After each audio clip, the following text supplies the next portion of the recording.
Ahead, we'll be discussing about the ceasefire violations by Pakistan, the increase in number of ceasefire violations in 2020, the situation across LOC and the situation across LAC, and how this Pakistan-China friendship has affected India.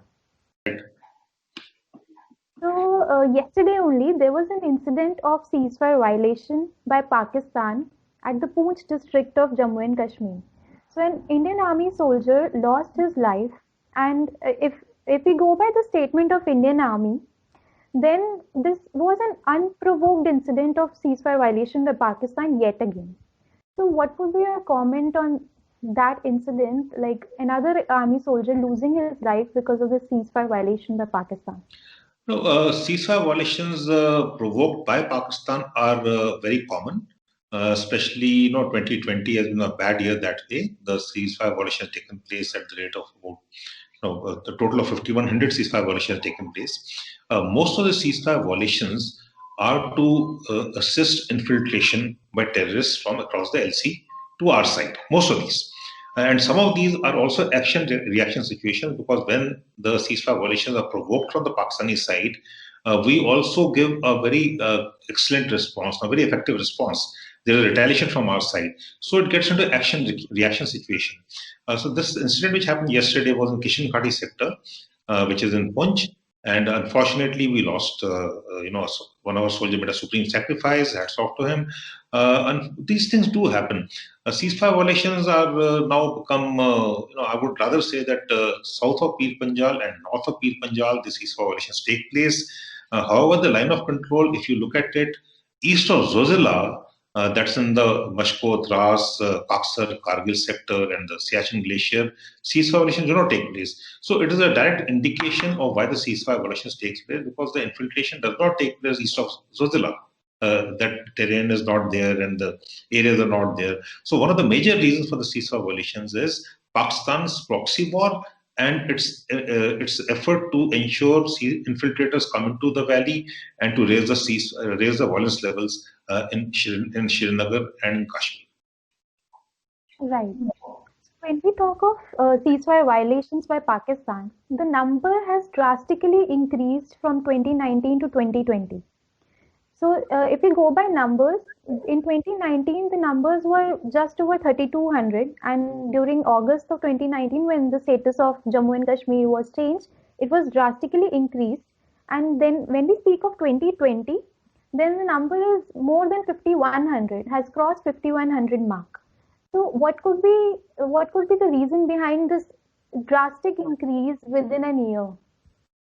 You see, if you look back, Pakistan started the proxy war somewhere in December of 1989, and since then there have been ups and downs in the proxy war.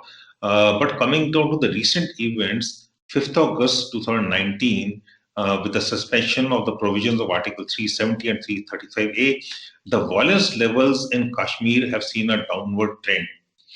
There have been relative peace. I would not say peace, but there have been relative peace, and there is a downward trend. And the silent majority in Kashmir has started supporting the, an anti-terrorist movement out there. So that's a very very major change in the dynamics of Kashmir and the violence levels in Kashmir, which is not in the interest of Pakistan. Pakistan wants to internationalize the Kashmir situation. It wants to keep waging a proxy war.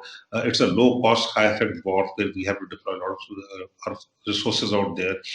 So what India has done is also they have a very effective counter infiltration grid and an effective counter terrorism grid. So, and given that, and also the public, which has been giving us the actionable intelligence, if you look at the number of terrorists killed, neutralized rather, it's also been, the number of terrorists neutralized in very specific intelligence-based operations, precision operations, not in collateral damage.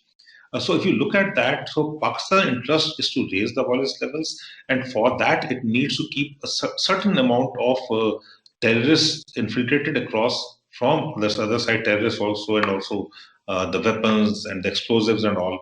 So that is the reason why you find that in 2020 the ceasefire violations have gone up, because it is totally related to, there's a correlation between the ceasefire violations and infiltration. The infiltration attempts which have been made have been many, but they have not succeeded. They have failed out there, and that has made Pakistan very desperate to make sure that they have a minimum amount of terrorists, which is about 250 to 300, active in Kashmir, which is not happening. Right. So now we spoke about the change within 1 year, but if we see the larger picture, when the ceasefire agreement was signed in 2003, and then for 3 4 years the ceasefire violations decreased, and then if we talk about 2009, then the ceasefire violations gradually started increasing, and within this period of 2017 and 2020, there was an exponential increase in the numbers. So, what would you say about this whole change in the numbers? No, if you look at it historically, it is actually not a ceasefire agreement. It's never been signed. It was agreed upon ceasefire on 25th of November 2003 on the on the Eid Eve. Their DGM, Pakistan DGMO called our DGMO and said that we should have a ceasefire, and it's agreed upon ceasefire. And in 2004, 5, 6, it was almost peaceful. And sometime in September of 2007, the ceasefire violation started off, and 2008 also. And 2009, again, it started going down. And October 2012, September, October 2012, again, it picked up ceasefire violation. And 2013 was one of the worst years for ceasefire violation at that point of time. Not now, not that point of time. And in 2013 December, there was a DGMO's talk meeting at Vaga. I was a DGMO that time, so I had gone across to Vaga, and we spoke to each other. And then thereafter, the ceasefire violation came down. But again, like I said, at the cost of repetition, Pakistan is not really Pakistan interested in the ceasefire. But Pakistan wants a ceasefire, but Pakistan also wants to infiltrate the terrorists out here, and Pakistan wants a proxy war to continue. It wants to, the policy of bleeding India with 1,000 cuts. It's something which Pakistan has always wanted to do. So when our in 2003 also our what we call the line of control fence, the LC fence started coming up, and the fence was a very major obstacle for the infiltrators to come in.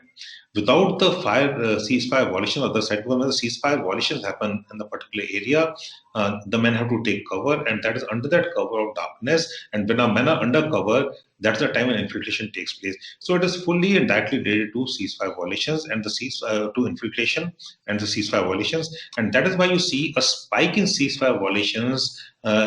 Especially in 2019, 2020, even 2018, there was a spike, but the spike is very prominent in 2020 and 2019 August, after August, because this is of 2019, 5th August onwards, in 2019, very, very peaceful period. I've got the figures somewhere. If you want, I can give it out, the terrorist incidents and the violent incidents. And 2020 is relatively the most peaceful year in the last decade and a half. So that is why Pakistan is not, and it has also created a decision dilemma for Pakistan, mainly. See, what has happened is the moment you change the narratives, we were always reactive. But the suspension of Article 370, the provisions of Article 370, has created a decision dilemma in Pakistan, a strategic dilemma. Pakistan now doesn't know what to do, because India today is a risen power, it's a responsible power, it's a resurgent power. And Pakistan does not know now how to carry on that policy, which is being, India's policy is driven by Pakistani army. And the relevance of Pakistani army, the domestic relevance, the economic relevance, the military relevance, the political relevance is based on anti-India stance, basically. If there was no anti-India stance, the Pakistan army's relevance will not be there. And Pakistan army actually rules Pakistan by proxy. It's a very smart coup they have done. They were earlier, Pervez Musharraf was the last one who did a coup. But now if you look at the present chief of the army staff, General Bajwa, he's fully taken a 3-year extension. Otherwise, his tenure would have ended last year in November. He's taken a 3-year extension. He's given himself a 3-year extension, rather. So the Pakistani army is it's in their interest to make sure that the LC remains a little hot, but not very hot. So, when we speak about this Pakistan India dynamics, we can't resist but talk about China. So, is there a relationship like this Pakistan China friendship? Is it has this have any effect on India? Yes, in an indirect way, definitely, because China supports Pakistan. In many ways, China is a proxy of Pakistan is a proxy of China, because if China wants to do something, it can do via Pakistan. And but there are mutual interests. China has got major interests in the China-Pakistan economic corridor. CPEC is central to the China dream of BRI. The CPEC gives it access to Gwadar port, which is which is a very strategically important port for China. And the CPEC is a very important the corridor for which China has to get into the Arabian Sea and the Indian Ocean. So that way, there are direct linkages between their interests. There's a congress of interests out there, and Pakistan does take advantage of that. China has been arming Pakistan to a great extent. So Pakistan is benefited from China's benevolence. However, China, I also feel, will first look after its own interests, and China is not really interested in upping the ante with India. What has happened in since the May of 2020? Besides that, it will not up the ante. It'll make sure that it keeps it at a certain boil, but it will not go all out. The Pakistan China nexus, which was there earlier, definitely is a present and danger. Present danger. It's a clear and present danger, and it is a near to midterm threat now. But we have to create capabilities to mitigate and meet this threat. And Pakistan looks at an opportunity, though China may not be really interested in upping the ante along the line of actual control, or what is happening out there. Most of us talk of war with China. I don't think China's interest to go to war with India, and neither is India's interest to go to war with China. When we speak of this Pakistan, India, China dynamics, so which would be the most affected country out of all when we talk about the border tension? Obviously, India, because we have we have a mischievous neighbor on our west, which is Pakistan, and we have a adversary on our north, which is the nation joint, which is a world, which is looking at being a world power, which is looking at challenging the United States world power and the emerging world order. India is a global leader, but India gets impacted by a sort of adversarial relationship with China and a mischievous Pakistan, which is a proxy war. So in that way, India is the most impacted. We need to create capabilities and capacities, and as a capacities to ensure that our national interests are protected and projected, and that's what we are doing. It comes at a cost, especially in the post-COVID days. The economy is down, so the armed forces will be asked to do more and more and less and less, and we should be prepared for that. We should optimize things. We have the budget coming up now, so let's see. It's a very difficult balance for the government to make between security and economic development and the well-being of our 1.38 billion Indians. So how the government does that, and I'm sure we'll optimize our things, and the armed forces are well prepared. No one should have any doubts on the preparation and the support, the government support to the armed forces. In the wherewithal, it is there. Our troops who are there in the LAC are fully clothed, they're fully equipped. We have the habitat, we have the experience, we have the expertise, we have the combat hardened, we are battle hardened, we are combat rich, we know hybrid warfare. So it's not as people say that what we're doing out there. We are there, and China too is preparing the. Well, let's not underestimate China. That is the wrong thing to do. Underestimating China. So when we speak about like the politics always affect tension and border, but if we keep both of them aside and talk about the people who reside near the border, so there have been incidents of people getting the fired by Pakistan army because of the ceasefire violation. So what do you think should be the solution of that? No, it is sad that our people who are residing along the line of control come under fire. I have served out there. I served in the Rajouri Punch area. I was the general officer commanding there, and our people are very good out there. They know how to to rough it out. But the fact it is their lands, hereditary. It's been it is their villages. We can't really relocate them. That's not right for them. So we have the villages with the armed forces and the civil administration try to give them the maximum support possible, but they bear the brunt of the ceasefire violations. So when Pakistan says that we are for the Kashmiri people, that's where they go wrong. And the Kashmiris have to understand that if the Pakistanis were for the Kashmiri people, why would they target the Kashmiri civil population, which they do? It's a known fact. That is how we suffer a number of civilian casualties out there. Pakistan, the Kashmiri people have to understand the ulterior motives of the Pakistani army, which I think they do understand, most of them. But some of them, of course, are brainwashed, and there's a some of them do ask for Azadi. There's no doubt about it. But the majority is for India, and majority is for peace, majority is for economic development, majority is for looking at greater things. And like I say, we need to look at Kashmir in a slightly different way, and but we cannot take the Pakistani factor out of Kashmir as yet. It may happen in the near future, but as yet Pakistan plays a major role in what the violence levels in Kashmir, especially along the line of control and targeting civil population, which is very bad. Right. So over the past several months, Pakistan has been raising this bogey of false flag operations by India. So what could be the reason behind that?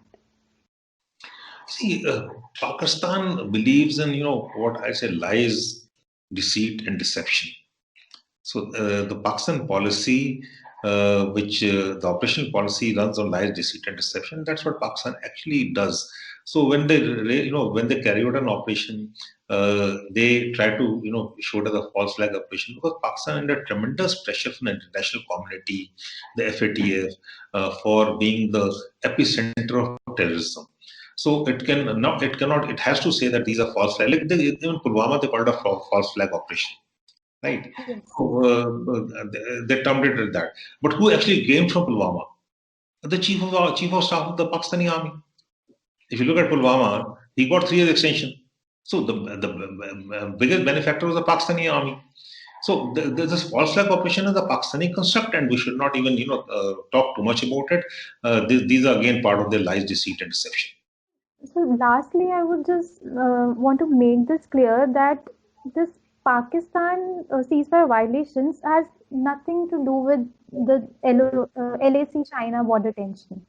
No, the motive behind the ceasefire violations is basically infiltration, and basically they see an opportunity when the Indian armed forces are busy, and the LAC, our focus shifted from from the west to the north. There's no doubt about it.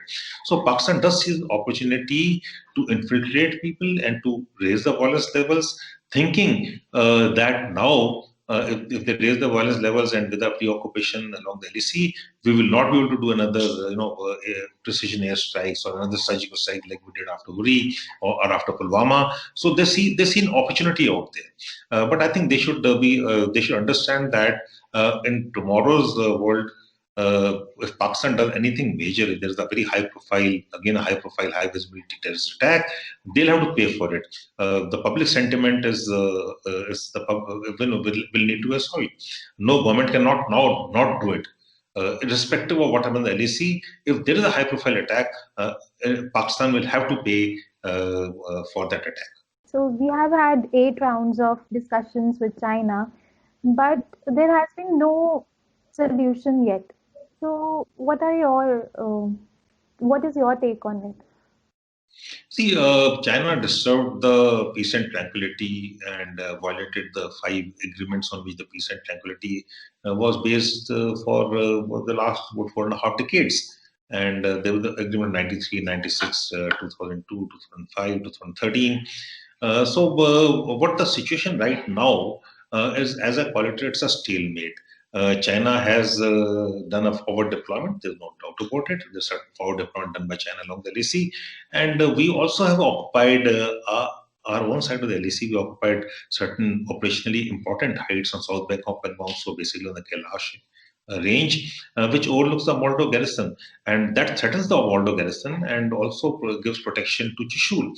So that is a very major thing which I think China did not expect a reaction from India. It did not expect India to stand firm. So there was a miscalculation on the part of China. अभी China ने कर तो दिया है, अभी उन्होंने शेर के मुंह में हाथ डाल दिया, अभी निकालना कैसे उनको समझ नहीं आ रहा. These are, but having said that, we should also not underestimate China. We should prepare our capacities, prepare our strengths, and let us prepare for the long haul. Some Rongcho took 6.5 years to resolve. So where's the hurry? So let the winters be over. Let's see. Let's take it. Like in cricket, they say, let's take it session by session. So let's play out the winter. Let's see the spring of 21. Let us see beyond that. We have built the strength out there, and fortunately, we have we've done a proportional deployment. It is not that we've done gone very much out there. Indian policy is simple. It's no blinking, no brinkmanship, and China understands that now. This military position by China, and China understands that it is not so easy to push India. India is not a push like it does in other countries. It's been doing so in South China Sea, in East Sea, Malaysia, Vietnam, Indonesia. So they've been doing all that, but out here, India's a very big nation. Let's face facts, and we're the second largest, army. We are the largest voluntary army in the world. We're a voluntary army. China does not have a voluntary army. It's got conscripts. So it has come against a very battle-hardened thing, and our policy is very firm. We are able to stand firm, and we will ensure territorial integrity. Right. So going forward in 2021 with Pakistan, can we expect more of the numbers, or what should we expect with the ceasefire violations of by Pakistan? I think Pakistan will continue, but it's not going to be so easy for Pakistan. Pakistan followed this policy very successfully. They may tweak it a little, but I think Pakistan will continue with the ceasefire violations. Pakistan will continue to internationalize Kashmir. Pakistan will continue to ensure that violence levels in Kashmir are higher than they have been. Pakistan has to make sure that it tells the world that look, the suspension of Article 370 is a wrong decision. It has failed, which it has not been able to do for the last year and a half now. So that it will continue to do that because it is the only policy which Pakistan can follow in Kashmir. Pakistan cannot suddenly, change and accept what India has done as India because Pakistan, the complete Pakistan state, their policy is based on Kashmir. But unfortunately, it is Kashmir, Jammu and Kashmir in full is an integral part of India, and we have our complete rights on that, and we'll ensure it is there. And Pakistan's POK and Gilgit-Baltistan is an integral part of India. So Pakistan will continue to do what it's doing, but Pakistan will have to pay a very heavy price for this. So as you said, that people of Kashmir are now understanding that Pakistan is not doing something in their favor. So Yes. let us just hope for the best. Yeah, we hope for the best, and something which is going on for a long time will not vanish tomorrow. So terrorism will not go away tomorrow, but I think we are on the upward swing, and things are looking bright. And with the economic development taking place out there, with the employment for the youth out there, if we can do that, we have to invest in the youth out there. We have to get the economic development right. We have to empathize with the people of Kashmir. They need empathy. That is what and education is very important because if you see anytime terrorist attacks take place, the first target the schools. So when you target the school, the education doesn't take place. What do the students do? They come to the streets and throw stones for which they paid for. So stone pelting has not taken place. It's really literally not taken place for so many months now. It's stopped. So I think Kashmiris will look at the benefits of peace in Kashmir, and we'll hope that we have peace in Kashmir at the earliest. Yes, let's just say that our revocation of Article 370 has done all the good in Kashmir. Yes, that's been a very big change. It's a game changer in Kashmir. The revocation of Article 370 and 35A both. 35, yes. So it was a very insightful conversation with you. Thank you for joining in. Thank you very much, and Jai Hind.